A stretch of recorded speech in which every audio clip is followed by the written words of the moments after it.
This week I have no problem putting the Buffalo Bills into the top 10 because they did everyone a favor and shut the Cowboys up for 5 minutes.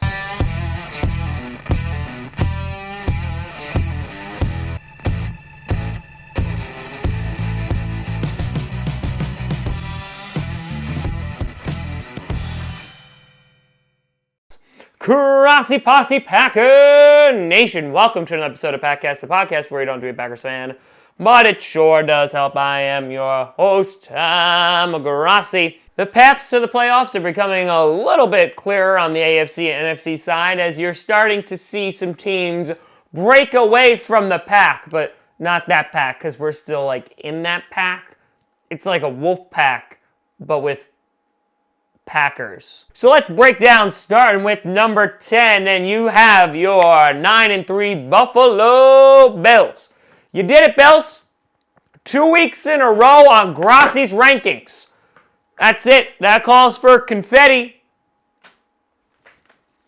which is not in the budget, but oh man, did you dominate the Cowboys.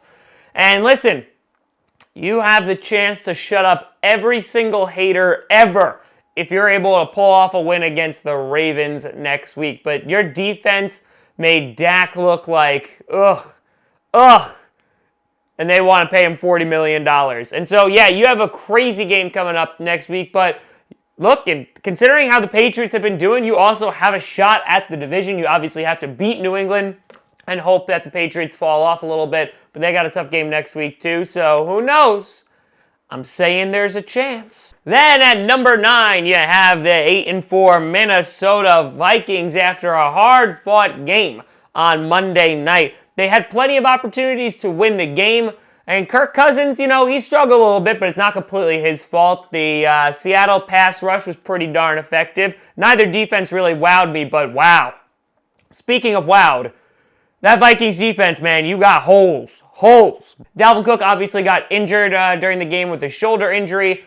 He seems like he's going to be okay. He's saying that he's going to be ready to go for next week. So thankfully he avoided injury because you never want to see anyone get injured. You have a get-right game against the Lions next week. But if the Packers just win 3 out of their next 4 games, they win the division. So, hey, thanks Seahawks. Then moving on to number 8, you got the Kansas City Chiefs, who blew the hell out of the Raiders, and not in the fun way. Yeah, the defense was good. Mahomes didn't even really have to do anything. Not a whole lot at all. Not a lot of productivity from him. It was a lot of that defense returning the extra points and whatnot. They have the Patriots next week, which is arguably a big game. It has a ton of playoff implications attached to it, and this defense has definitely improved week after week. Let's see if they can sustain it, because if their defense can get right before the playoffs, watch out. They're going to be a good team. Then, number 7, you got the 9-3 mother-loving Green Bay Packers, who had a bounce-back win against the Giants. It was a close game for 3 quarters, and then we ran away with it in the 4th. Still need to get Aaron Jones in the game plan more, and obviously there are some holes in that defense still going on. But in the 4th quarter, we ran away with it. Allen Lazard looked pretty damn good, had his first 100-yard-plus game. We have a game against the Redskins next week, which is a very winnable game, and so hopefully the Packers will be able to coast on that, as they have a pretty easy schedule to finish out the year, except for the Week 16 game against Minnesota. Then number 6, you are free falling. You got the New England Patriots sitting at 10-2, and while I'm not ready to go, all right, Patriots are done, Patriots are out. They got embarrassed by the Texans. This game was not as close as the score indicated. Brady struggled due to a lack of weaponry. Half the team had the flu and they had to take another plane. But that defense, man, remember when we were saying they were elite?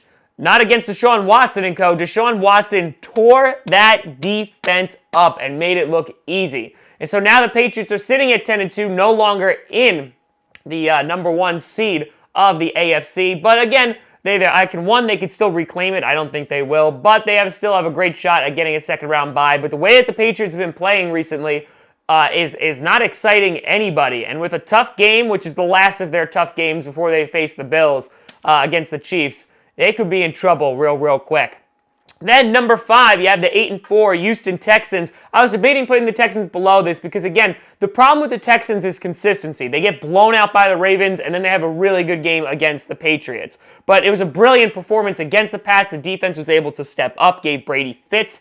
And I feel like when you look at the Texans, like they are the epitome of like, hey, sometimes good teams get blown out like they did against the Ravens. And maybe the Packers getting blown out by the 49ers. I'm just trying to console myself so I can sleep at night. But the Texans look damn good, and they look like they have a pretty easy shot at winning the divisional title. Obviously, they have the Titans behind them, but they still have to play them twice in these last few games. So we'll see if the Texans are able to finish strong.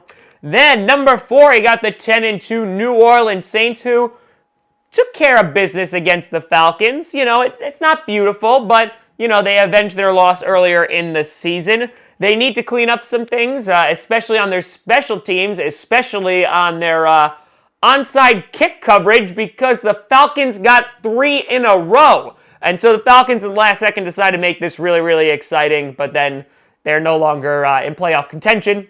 But the Saints were able to wrap up the NFC South on Thanksgiving, so they are definitely going to be heading to the playoffs. The question is, at what seed are they going to land? Then number 3, you got the 10-2 San Francisco 49ers.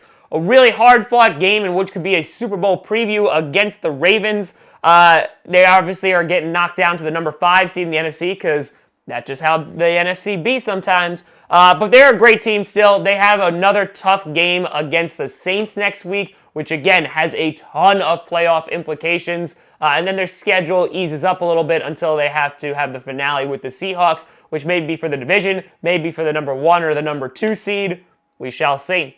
Speaking of number 1 or number 2 seed, you have the Seattle Seahawks at number 2 at 10-2. They knocked off the Vikings. They had the turnovers. They had a dynamic run game with Penny and Carson. Their defense had good pass rush, but that secondary still has a bunch of holes. They got torched a couple times. I thought that this was going to be a complete and total shootout.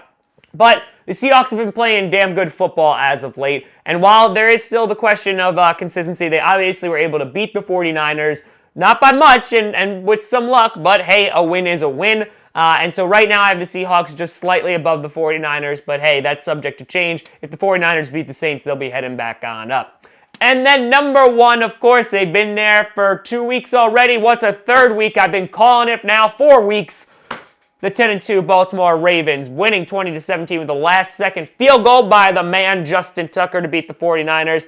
Jackson rushed for over 100 yards, threw for over 100 yards, and had a touchdown on the ground and through the air. Continues to be one of the most dynamic and exciting QBs, is a favorite for the MVP this year. Played in bad weather, but they proved that they are best. They are now the number 1 seed in the AFC, and to me, they are the number 1 team in the NFL. But let me know what you think down in the comments below. What are your rankings for this week? We're getting there, my friends. We're getting there to the bitter end. And then we got some freaking fracking playoffs. Let me know what you think down in the comments below. You can always find me at TomGrossiComedy.com or at TomGrossiComedy on all social media. See down below. Check out podcasts on SoundCloud, iTunes, Google Play Music, Spotify, and of course YouTube. And a big shout out and thank you to all the Patreon members over at patreon.com/TomGrossiComedy. But thank you so much for watching. We'll have the Week 13 recap coming out later this evening. I'm Tom Grossi. And as always, go Pack Go.